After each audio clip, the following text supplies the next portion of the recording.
आज हम एक बहुत ही खूबसूरत लो-फाई ट्रैक सौदेबाजी के दिल में उतरेंगे।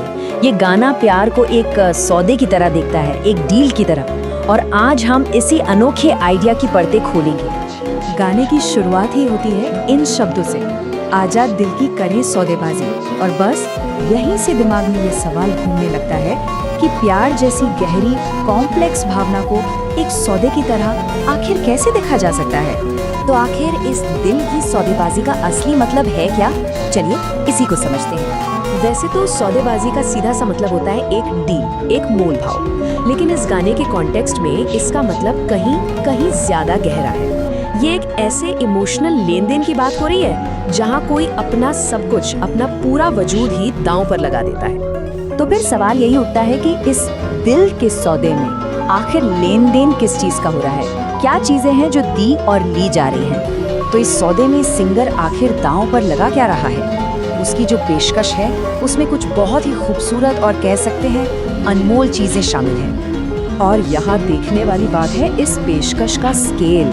सिंगर सिर्फ कोई एक दो चीजें नहीं दे रहा, बल्कि अपनी उड़ानें, आसमान, अपनी उम्मीदें, अपने ख्वाब, यहाँ तक कि अपनी नींदें, तराने, उजाले, वादे, यादें और इरादे सब कुछ देने के लिए तैयार है। ये कोई आम सौदा नहीं है, ये तो सिंगर की पूरी भीतरी दुनिया का सरेंडर है। और इस लाइन में ना एक जल्दी है, एक जिद है।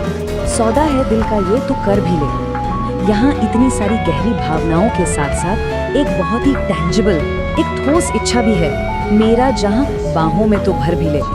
ये दिखाता है कि कैसे एब्स्ट्रैक्ट पेशकश एक असलियत की, एक फिजिकल नेहे की चाहत से जुड़ी हुई है।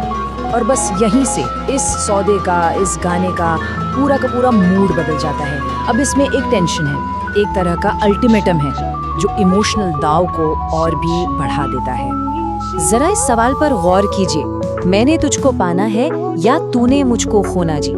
ये एक बहुत ही सीधा और कह सकते हैं एक कठोर चॉइस है। कोई बीच का रास्ता है ही नहीं, या तो मिलन होगा या फिर हमेशा के लिए जुदाई।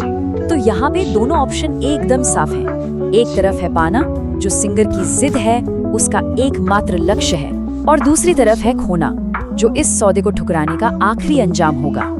और ठीक जब ऐसा लगने लगता है कि ये गाना सिर्फ एक डेस्परेट डील है, एक बेताब सौदेबाजी है, तभी ये कहानी एक बिल्कुल नया मोड़ ले लेती है और अपना असली बिना शर्त वाला चेहरा दिखाती है। ये लाइन सौदे की परिभाषा ही बदल देती है। सौदा ये वादों का है, यादों, इरादों का है। अब ये सिर्फ चीजों का लेन देन नहीं रहा, बल्कि ये गहरी इमोशनल कमिटमेंट्स पर टिका एक समझौता बन गया है। और यही इस गाने का इमोशनल पीक है, वो क्रूशियल पॉइंट जहां सौदा एक शर्त वाले मोल भाव से ऊपर उठकर एक बिना शर्त की अनकंडीशनल कसम बन जाता है। और फिर आती है ये लाइन जो शायद सब कुछ कह देती है, मैं कभी भूलूंगा न तुझे, चाहे तू मुझको देना भुला।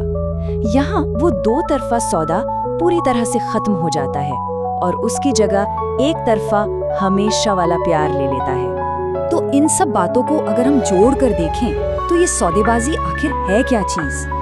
इस गाने के पूरे सफर को ना हम 4 स्टेप्स में देख सकते हैं। सबसे पहले एक प्रस्ताव है, दिल का सौदा। दूसरा, उस सौदे की शर्तें, अपना सब कुछ दे देना। तीसरा स्टेप है एक अल्टीमेटम, पाने और खोने का ऑप्शन। और आखिर में चौथा कदम है एक वचन, जहां सौदा एक बिना शर्त की कसम बन जाता है। तो आखिर में ये समझ आता है कि ये सौदेबाजी कोई बिजनेस डील नहीं है, ये तो प्यार में पूरी तरह से खुद को सौंप देने का एक बेहद पावरफुल मेटाफर है।